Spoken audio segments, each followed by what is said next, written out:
संग सचिव सुचि भूरी भट्ट भूसुर बर गुर ज्ञाति। चले मिलन मुनिनाय कही मुदित राव एही भांति। तब उन्होंने पवित्र हृदय के ईमानदार स्वामिभक्त मंत्री बहुत से योद्धा श्रेष्ठ ब्राह्मण गुरु शतानंद जी और अपनी जाति के श्रेष्ठ लोगों को साथ लिया और इस प्रकार प्रसन्नता के साथ राजा मुनियों के स्वामी विश्वामित्र जी से मिलने चले। कींच प्रणामु चरण धरी माथा दीन ही असीस मुदित मुनिनाथ विप्रवृंद सब सादर बंदे। जानी भाग्य बढ़ राव अनंदे। राजा ने मुनि के चरणों पर मस्तक रखकर प्रणाम किया। मुनियों के स्वामी विश्वामित्र जी ने प्रसन्न होकर आशीर्वाद दिया।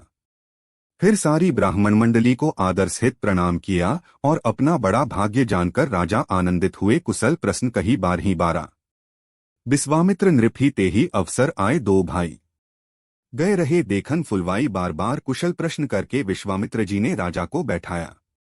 उसी समय दोनों भाई आ पहुंचे जो फुलवारी पहुंचे थे। दो श्याम गौर मृदु ब्यास किशोरा लोचन सुखद बिस्वचित चोरा उठे सकल जब रघुपति आए। विश्वामित्र निकट साइटे सुकुमार किशोर अवस्था वाले श्याम और गौर वर्ण के दोनों कुमार नेत्रों को सुख देने वाले और सारे विश्व के चित्त को चुराने वाले हैं। जब रघुनाथ जी आए तब सभी उनके रूप एवं तेज से प्रभावित होकर उठकर खड़े हो गए। विश्वामित्र जी ने उनको अपने पास बैठा लिया। भय सब सुखी देखी दो भ्राता बारी बिलोचन पुलकित गाता। मूर्ति मधुर मनोहर देखी भयहु बिदेहु बिदेहु विशेषी। दोनों भाइयों को देखकर सभी सुखी हुए। सबके नेत्रों में जल भर आया। आनंद और प्रेम के आंसू उमड़ पड़े और शरीर रोमांचित हो उठे। राम जी की मधुर मनोहर मूर्ति को देखकर विदेह जनक विशेष रूप से विदेह देह की सुधबुद्ध से रहित हो गए। प्रेम मगन मनु जानी नृपु करी विवेकु धरी धीर बोलेउ मुनि पद नाई सिरु गदगद गिरा गंभीर। मन को प्रेम में मग्न जान राजा जनक ने विवेक का आश्रय लेकर धीरज धारण किया और मुनि के चरणों में सिर नवाकर गदगद प्रेम भरी गंभीर वाणी से कहा, बैठारा कहूँ नाथ सुंदर दो बालक। मुनिकुल तिलक की नृपकुल पालक ब्रह्मा जो निगम नेति कही गावा। उभय बेश धरी की सोई आवाहे नाथ। कहिए ये दोनों सुंदर बालक मुनिकुल के आभूषण है या किसी राजवंश के पालक, अथवा जिसका वेदों ने नेति कहकर गान किया है। कहीं वह ब्रह्मा तो युगल रूप धरकर नहीं आया है।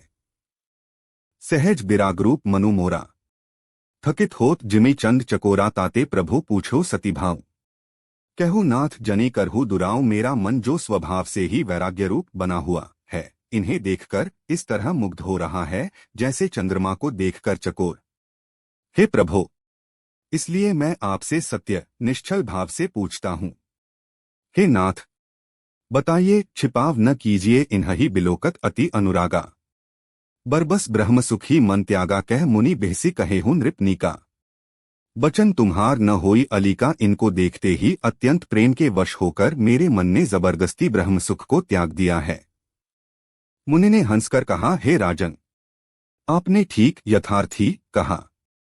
आपका वचन मिथ्या नहीं हो सकता। 3 ये प्रिय सभी जहां लगी प्राणी।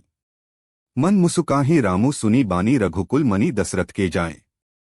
मम हित लागी नरेश पठाए। जगत में जहां तक जितने भी प्राणी हैं ये सभी को प्रिय हैं। मुनि की रहस्य भरी वाणी सुनकर श्रीराम जी मन ही मन मुस्कराते हैं। हंसकर मानो संकेत करते हैं कि रहस्य खोलिए नहीं। तब मुनि ने कहा, ये रघुकुल मणि महाराज दशरथ के पुत्र हैं। मेरे हित के लिए राजा ने इन्हें मेरे साथ भेजा है। रामो लखनऊ 2 बंधुबर रूप सील बलधान। मख राखेउ सबु साखी जगु जिते असुर संग्राम। ये राम और लक्ष्मण दोनों श्रेष्ठ भाई रूप शील और बल के धाम हैं। सारा जगत इस बात का साक्षी है कि इन्होंने युद्ध में असुरों को जीतकर मेरे यज्ञ की रक्षा की है। 216 मुनि तव चरण देखी कह राऊं। कहीं न सकौ निज पुण्य प्रभाव। सुंदर श्याम गौर 2 भ्राता। आनंदहु के आनंद दाता। राजा ने कहा, हे मुनि, आपके चरणों के दर्शन कर मैं अपना पुण्य प्रभाव कह नहीं सकता। ये सुंदर श्याम और गौर वर्ण के दोनों भाई आनंद को भी आनंद देने वाले हैं। इन्ह कै प्रीति परस्पर पावनी। कहीं न जाए मन भाव सुहावनी। सुनहु नाथ कह मुदित बिदेहूं। ब्रह्मा जीव इव सहज सनेहु। इनकी आपस की प्रीति बड़ी पवित्र और सुहावनी है। वह मन को बहुत भाती है पर वाणी से कहीं नहीं जा सकती।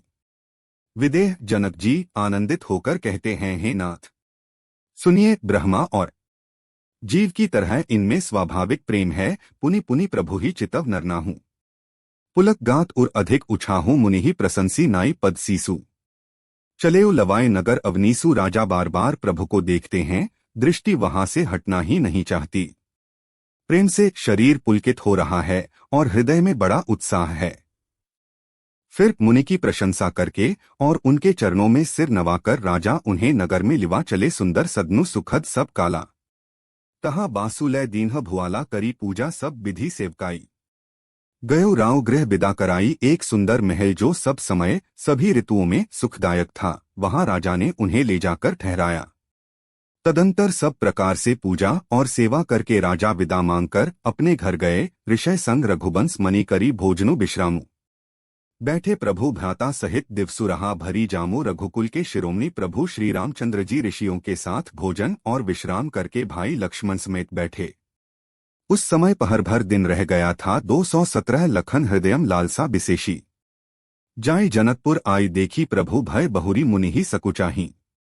प्रगट न कहें मनहिन मुसुकाही। लक्ष्मण जी के हृदय में विशेष लालसा है कि जाकर जनकपुर देख आवें, परंतु प्रभु श्री रामचंद्र जी का डर है और फिर मुनि से भी सकुचाते हैं, इसलिए प्रकट में कुछ नहीं कहते, मन ही मन मुस्करा रहे हैं। राम अनुज मन की गति जानी, भगत बछलता हियम हुलसानी। परम विनीत सकुची मुसुकाई।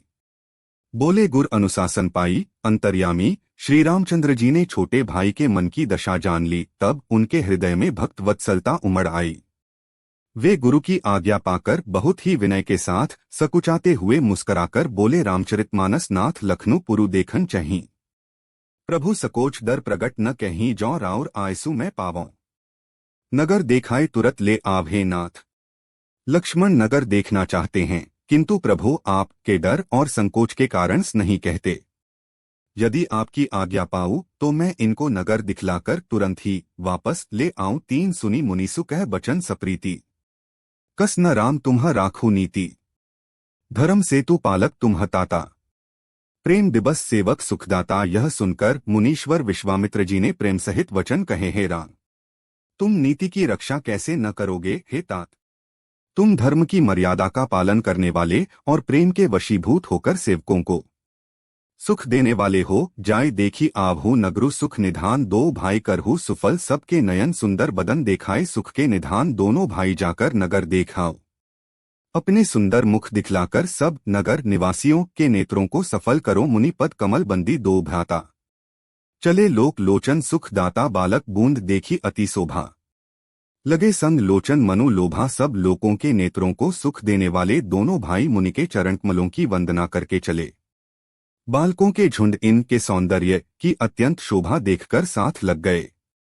उनके नेत्र और मन इनकी माधुरी पर लुभा गए। पीत बसन परिकर कटिभा था।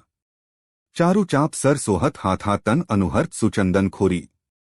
श्यामल गौर मनोहर जोरी। दोनों भाइयों के पीले रंग के वस्त्र हैं। कमर के पीले दुपट्टों में तरकस बंधे हैं। हाथों में सुंदर धनुष बाण सुशोभित हैं। श्याम और गौर वर्ण के शरीरों के अनुकूल, अर्थात जिस पर जिस रंग का चंदन अधिक फबे उस पर उसी रंग के सुंदर चंदन की खौर लगी है।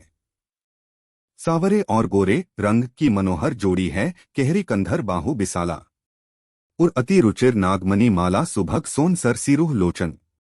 बदन मयंक तापत्रय मोचन। सिंह के समान पुष्ट गर्दन। गले का पिछला भाग है। विशाल भुजाएं हैं। चौड़ी लातों पर अत्यंत सुंदर गजमुक्ता की माला है। सुंदर लाल कमल के समान नेत्र हैं। तीनों तापों से छुड़ाने वाल चंद्रमा के समान मुख है।